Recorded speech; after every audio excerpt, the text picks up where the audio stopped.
Welcome to the Lifelinks podcast, a safe place of belonging where we amp up our mic to openly talk with first-gen Latinas, help break free from cultural barriers, navigate the first-gen Vida acá with love of culture and determination to thrive. I'm your host, Consuelo Crosby, and also creator of this content.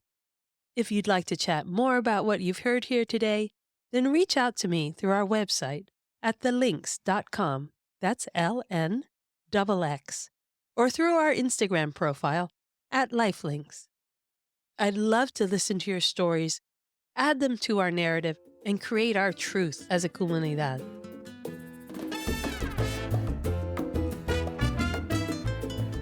Hola, chicas! Welcome to your midweek drop of the Lifelinks podcast in the same week as your Valentine celebration of love, amor.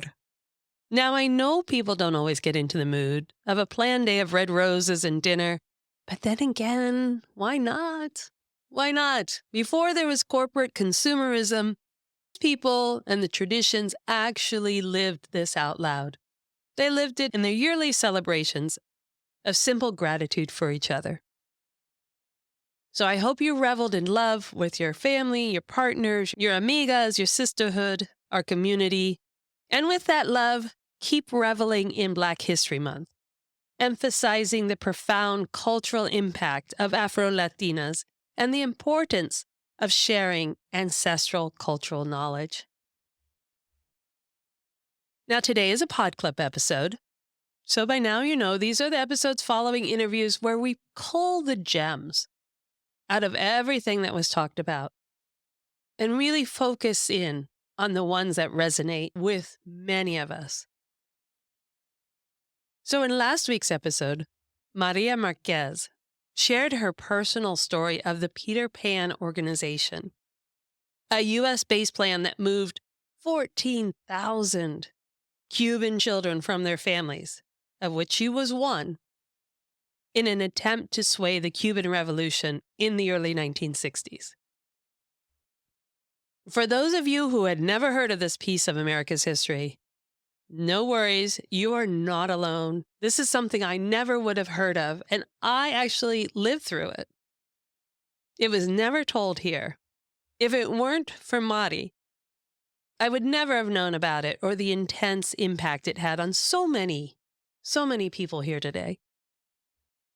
Just imagine, at 7 years old, you are put on a plane with your 7-year-old cousin, alone, and flown to a country that doesn't speak your language and you know nothing about. It was a heart-wrenching opening, and thankfully, Mari, being the amazing life learner, as she describes herself, showed us how to move upward and onward through life, leaning heavily on your authentic self. That everything else around you is situational, and it doesn't define who you are. As Mari described, live one life. One life based on staying in alignment with your values. Because staying in alignment with your values, living by your soul, the decision-making gets easier and stays true to who you are and what you really want. And that's what ultimately brought her to her dream job as manager of the Bobby Cespedes Band, the iconic Afro-Latina singer, songwriter, and priestess in the Lucumí religion. Yesterday, I got a text. I was so honored and humbled to learn that Bobby had listened to the episode, and she sent such kind and empowering words about the podcast. I am forever grateful for the lives touched and hearts felt because of this willingness of our beautiful guests to share their stories and our powerful listeners to embrace them. So when you were listening last week, and again, you can always go back and hear it again, hear it for the first time, but just so you know, in advance, the intro and the outro music is Bobby's. And we also had a clip from her recent album release mujer y cantante, so that you could get a feel and understanding of Bobby's music and how it's derived, where it comes from. Because too often we just feel that this is salsa music. We've really given a broad base to that. But as we learned in last week's episode, her music and her rhythms are really drawn from her own descendants, her own immediate ancestry of the Yoruba people. And her song classes that are available for anyone to join in online. Those are based on the chants and rhythms of the Lukumi religion of the Afro Cuban people that come from that Yoruba ancestry. You see how it's all weaving together? Are you getting the sense that I'm weaving this fabric to wrap you in? How we are all connected further and further as we share our stories? So think about this for a minute. Songs based on the chants of the Lukumi religion of Afro Cuban people who come from Yoruba ancestry. People brought from Western Nigeria to Cuba. Now, did you feel the power of knowledge in just that one sentence?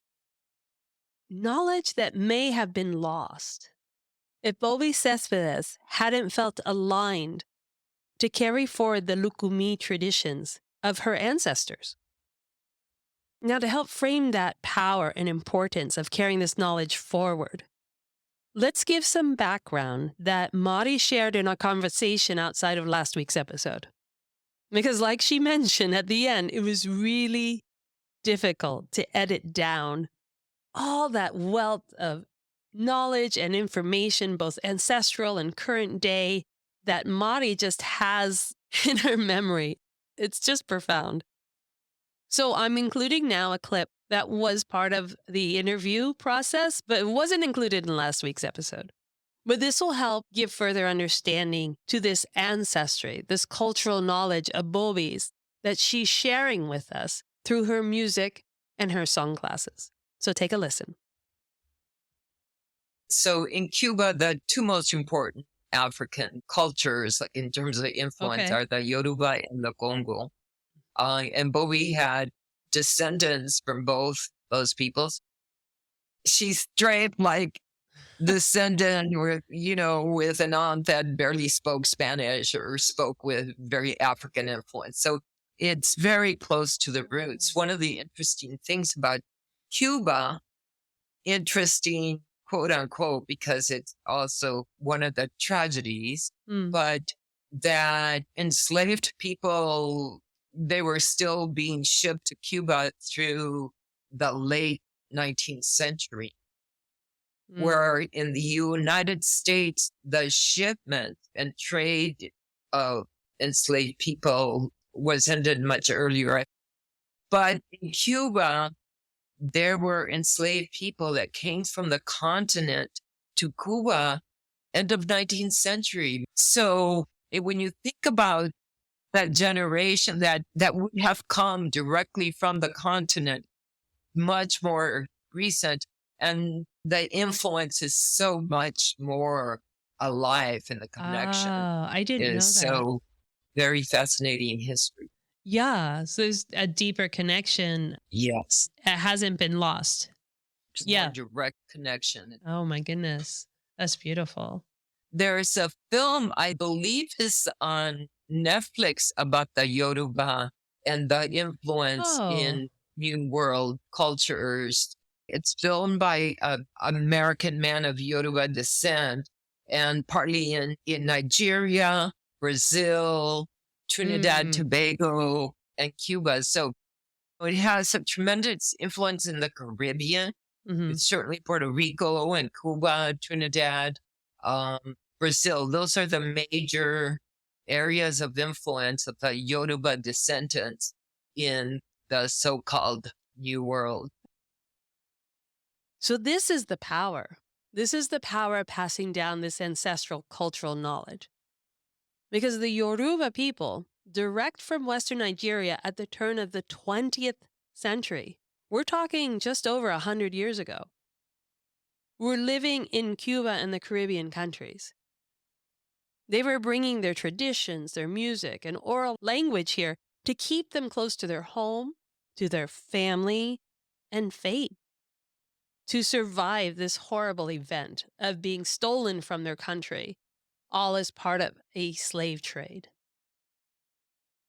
And how quickly, for many of us, aside from the direct descendants, how quickly that knowledge is lost to us.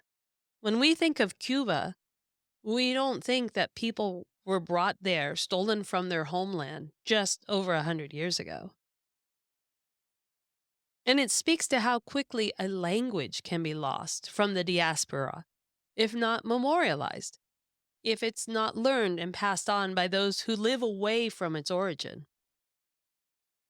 But I get it. I mean, it's not automatically learned or spoken in that first generation of people born away from their heritage.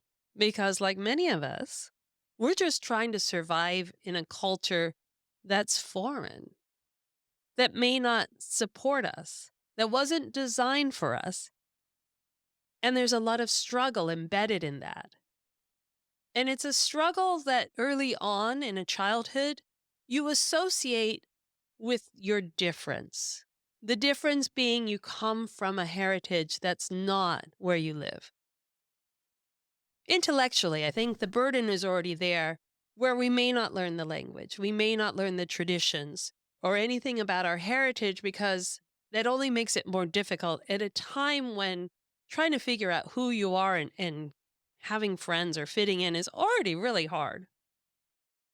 But even so, you can see and hear through Bobby and her work that if these traditions, this ancestral cultural knowledge, is not learned, not passed on, that they are lost, and the story gets rewritten by whoever holds the pen. I love that phrase from Ashley Rivera Mercado in episode 74. I love that phrase. Whoever holds the pen will write your story if you don't write it yourself. So instead, Bobby not only lives and practices her ancestral knowledge as priestess in the Lukumi, but she performs, records, and teaches the songs in the Yoruba language, a language that has little recorded translation. It was almost lost and only relies now on the rhythmic chants passed on from the people brought to the Caribbean just over 100 years ago. The definition of the language is fleeting because the people who held the pen at the time were not interested in it. So think about your own ancestry, where your family is from, the traditions, the language, the recipes, music, and songs that come from there. How readily you are to drop into them. It's still pulsing in you, but without that ability to tell its story, not only are we at a loss, but all that cultural ancestral knowledge is lost. So see what you can learn from your family while they are here, while they can give you those firsthand stories. Can you imagine the wealth of spiritual and intellectual knowledge we could create if we gathered all of these stories right here on this podcast? It's just like I said on one of the earlier episodes where I just would love to have this be daily. Like, this is your daily knowledge. This is your daily update. Wouldn't that be powerful?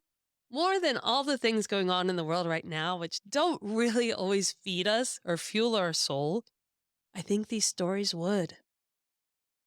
We can share them as stories, that oral tradition that can get recorded, written, made into movies on Netflix, and bring them forward for generations to come. So here's a little tiny tie-in to how those stories have power. How telling each other our stories, even if it's just a little piece, has the power to shift your life. So you may have seen on our website, it's our logo, It's on the cover art of this podcast. There's a picture. And if you don't know, that's a picture of me with the full wide open mouth smiling. I am in pure heaven. I'm in pure heaven because that picture was taken in Cuba. Where else could you revel in joy like that? It was the most profound experience of my life. And I've been places.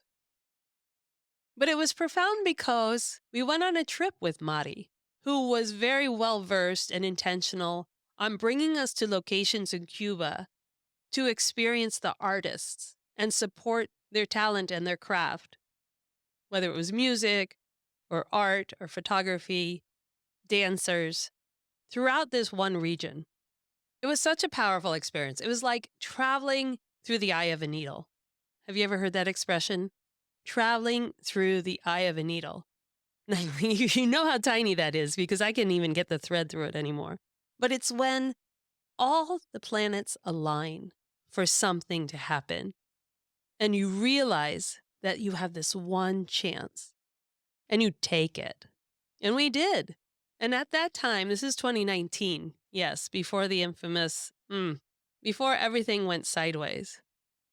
Mari and I had only known each other for a few years. We had met in salsa class that I had decided to take to heal from the pain of my mom passing away.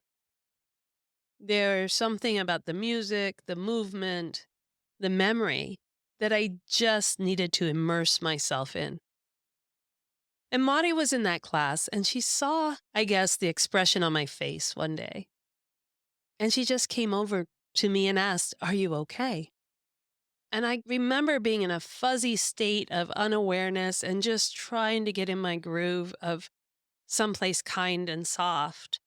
And having someone ask if I was okay just opened the floodgates, just made me spill all my emotions out. And the thing is, she kindly stayed there and listened. And that's what brought us to this moment today, here and now, with all of this ancestral cultural knowledge of the Yoruba people.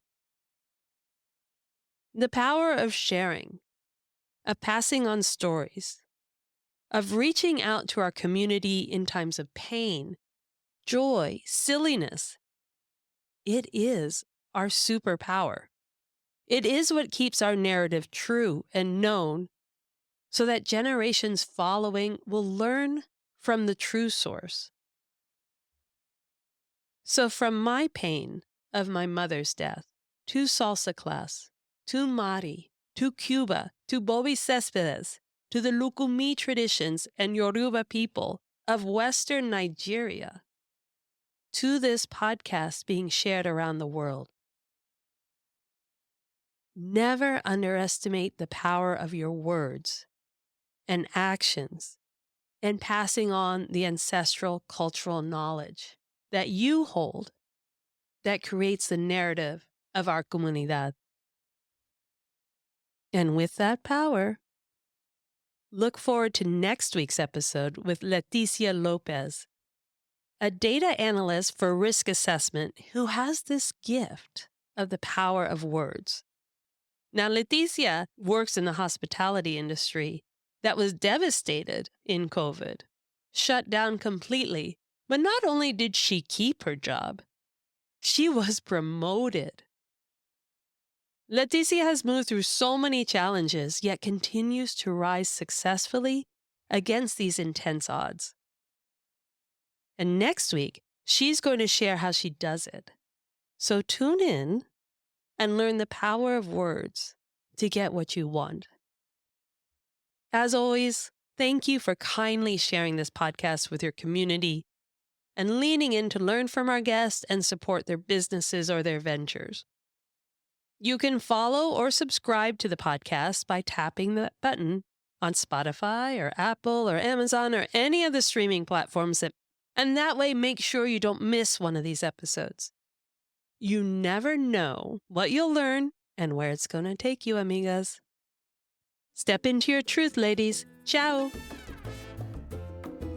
Really appreciate the time you take to rate and review the podcast. Get the backstory and what you've heard here today and reach out to us at thelinks.com. That's LNXX. Because it's about time, it's about us. Stay in the groove on our social media at Lifelinks and get ready to make your move, ladies. Viva!